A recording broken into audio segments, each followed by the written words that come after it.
नमस्कार दोस्तों, मैं हूं कामेंद्र चौधरी और आप देख रहे हैं YouTube channel the independent creator. और दोस्तों, आज की इस वीडियो में हम ऐसे मुद्दे पर बात करने वाले हैं जिस पर अभी कोई बात नहीं कर रहा है लेकिन करनी चाहिए कि आखिर भारत में स्कूल कब खुलेंगे। क्योंकि दुनिया के करीब 10 से 12 देश, बड़े बड़े देश, चाहे वो अमेरिका क्यों ना हो, चाइना हो, डेनमार्क हो, नाइजीरिया हो, थाईलैंड हो, इन सभी ने अपने स्कूलों को रीओपन कर दिया है।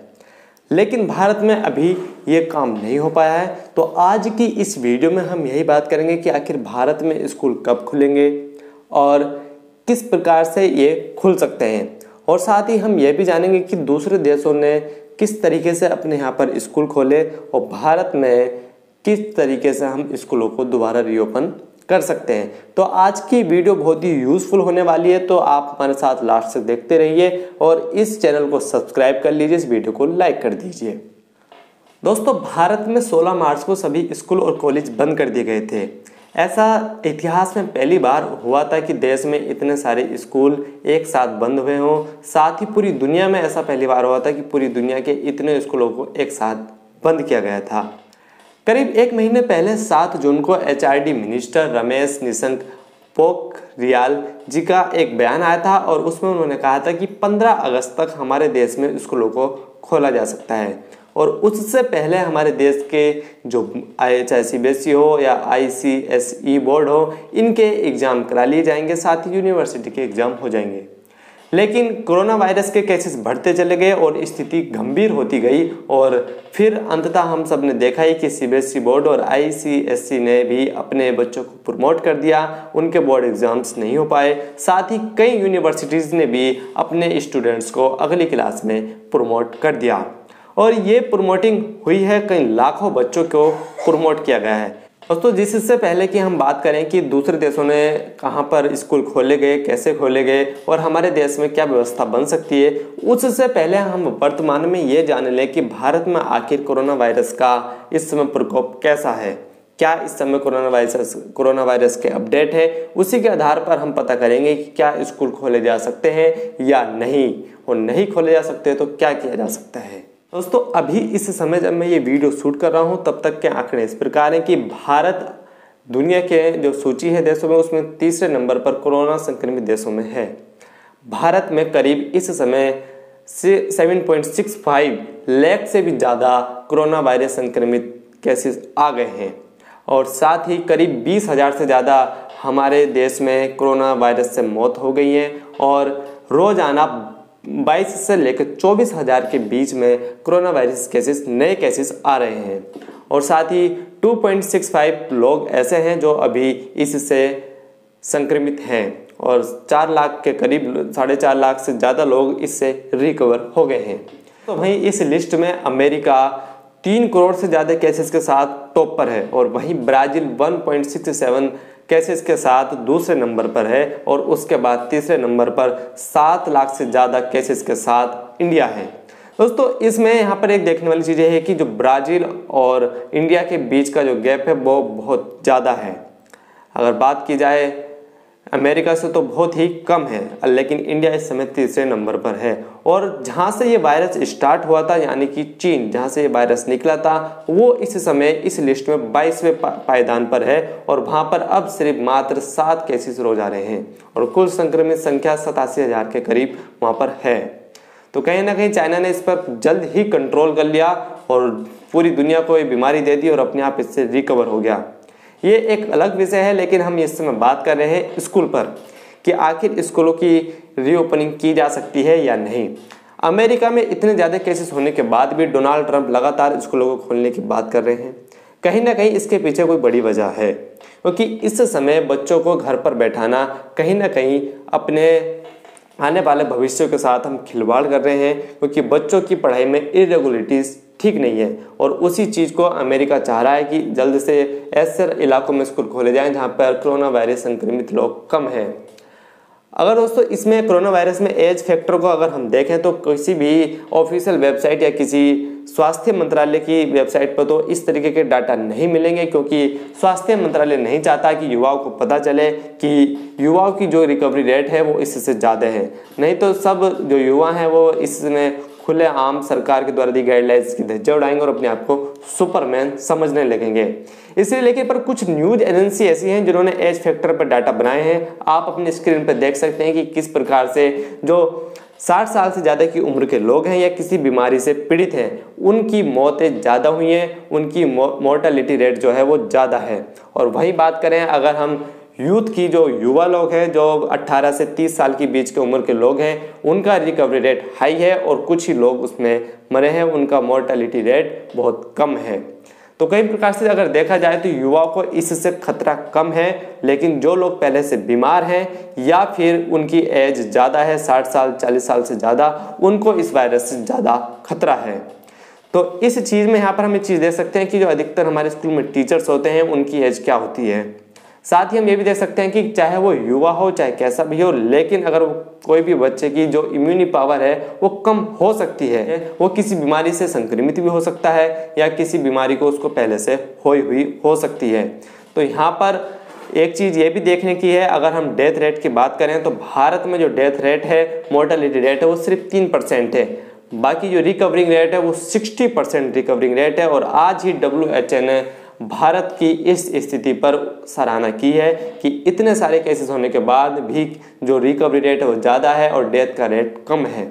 दोस्तों आप अब बात करते हैं कुछ ऐसे देशों के बारे में जहां पर स्कूलों को खोल दिया गया, जैसे कि चाइना, अमेरिका ने ये कदम उठाया है, चाइना भी ने उठाया है, डेनमार्क और थाईलैंड कुछ करके इस तरीके से छोटे छोटे देश हैं जहां पर इस समय कोरोना वायरस संक्रमित कम है। लेकिन अगर अमेरिका और चाइना को छोड़ दिया जाए तो बाकी देशों में जो कोरोना वायरस है वो कम है।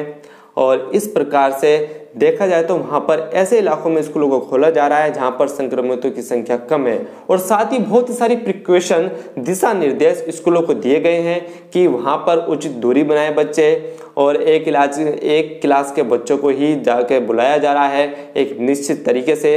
बहुत अच्छा वहाँ पर इस तरीके का फॉर्मेट देखने को मिल रहा है, लेकिन बच्चे वहाँ पर स्कूल जा पा रहे हैं, ये बहुत बड़ी बात है। लेकिन उनके पास संसाधनों की कमी नहीं है। बच्चों को फेस मास्क दिए गए हैं, कई बार स्कूलों में सैनिटाइज किया जा रहा है, कई बार टेम्परेचर किए जा रहे हैं, हफ्ते में 2 बार टेस्ट किया जा रहा है। तो कहीं ना कहीं इतनी सारी चीज़ें हमारे देश में होना संभव नहीं है। अगर बात करी जाए चाइना की, तो चाइना ने तो काफ़ी रिकवरी कर ली है। 7% रोज के वहाँ पर करीब आ रहे हैं, जो कि बहुत कम है। तो इस प्रकार से चाइना तो स्कूल खोल ही सकता था। और ये बाकी जो देश है वहाँ पर भी कोरोना वायरस के संक्रमित लोग कम है, संक्रमित संख्या बीमार जो हैं कम है। अगर भारत में इस समय स्कूलों को खोल दिया जाता है, जैसे कि HRD का जो बयान आया था कि 15 अगस्त के बाद स्कूलों को खोला जा सकता है, वहीं हरियाणा ने भी 27 जुलाई को स्कूल खोलने की बात कही है और 30 जुलाई से कॉलेज खोलने की बात की है। लेकिन ये फैसले बहुत बड़े हो सकते हैं और इनका अंजाम बहुत बुरा हो सकता है, क्योंकि अगर कोई भी संक्रमित स्कूल में आया तो उससे कहीं बच्चों को क्योंकि बच्चे छोटे होते हैं और बच्चों के जीवन से ज़्यादा, किसी के भी जीवन से ज़्यादा कोई और चीज़ नहीं हो सकती। लेकिन दोस्तों यहाँ पर बात मैं इसमें कभी नहीं कहूँगा कि ऐसे हालातों में स्कूल या कॉलेज खोले जाएं। लेकिन दोस्तों यहाँ पर ध्यान देने वाली बात यह भी है कि स्कूलों को बंद नहीं रखा जा सकता। स्कूल बंद रखे जा सकते हैं लेकिन पढ़ाई बंद नहीं रखी जा सकती।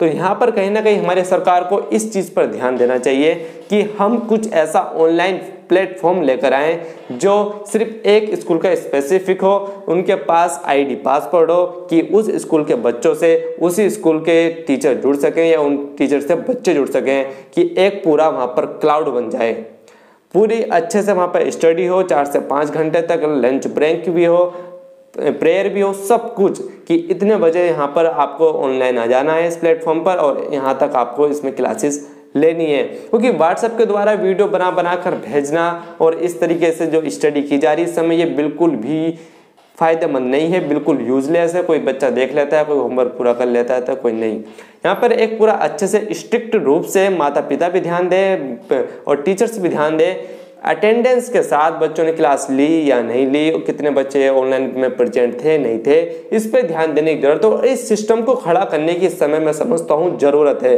ना कि स्कूलों को खोलने पर ध्यान देने की।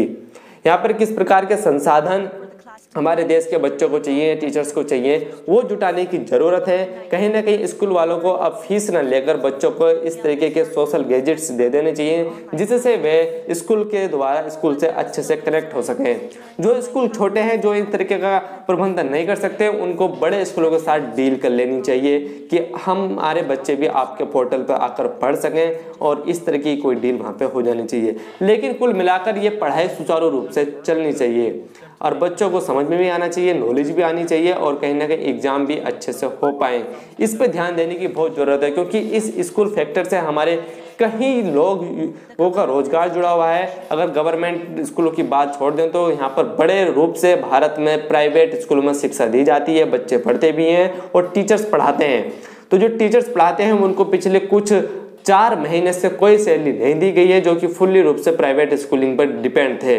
तो कहीं ना कहीं सरकार ने प्राइवेट स्कूल की टीचर्स पर बिल्कुल ध्यान नहीं दिया है, और इसका कहीं ना कहीं सरकार को खामियाजा भुगतना पड़ सकता है, क्योंकि इस पर कुछ भी क्लियर सरकार ने नहीं किया है कि फीस देनी होगी, और फीस क्यों देंगे। आप जबरदस्ती किसी पेरेंट्स से कर नहीं सकते, और बिना उसके वे फीस नहीं देने वाले, क्योंकि उनका बच्चा स्कूल नहीं जा रहा है, तो वे फीस क्यों देंगे। तो इस पे कुछ ना कुछ सरकार को नियम बनाने चाहिए थे, और हमारा भी लास्ट में यही कहना है कि स्कूल ना खोलकर ऑनलाइन सिस्टम को किस तरीके से मजबूत और इफेक्टिव बनाया जाए, इस पे सरकार को ध्यान देना चाहिए कि एक ही स्कूल हो, उसके स्टूडेंट हो, उनका पूरा एक पोर्टल हो, उन दोनों के पास ही उसकी आईडी और पासवर्ड हो, और उसमें सुचारू रूप से अच्छे से स्टडी चल सके।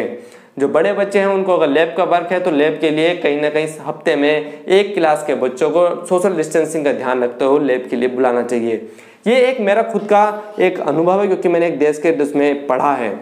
तो आपको दोस्तों हमारे द्वारा दी जानकारी कैसी लगी, इस वीडियो में कमेंट करके हमें जरूर बताएं, और आप ही बताएं कि स्कूलों को क्या खोलना चाहिए या नहीं खोलना चाहिए, तो किस प्रकार से बच्चों की स्टडी को रेगुलर रखा जा सकता है। आपको अगर ये वीडियो अच्छी लगी तो प्लीज़ इसको लाइक जरूर कर दें, कमेंट जरूर कर दें, इसको शेयर करना तो बिल्कुल भी नहीं भूलें, और आपने अभी तक हमारा चैनल सब्सक्राइब नहीं किया हो तो प्लीज़ इसे सब्सक्राइब कर लें, क्योंकि मैं एक ऐसी रोचक और अच्छी जानकारी आपके लिए लाता रहूँगा। तब तक के लिए नमस्कार।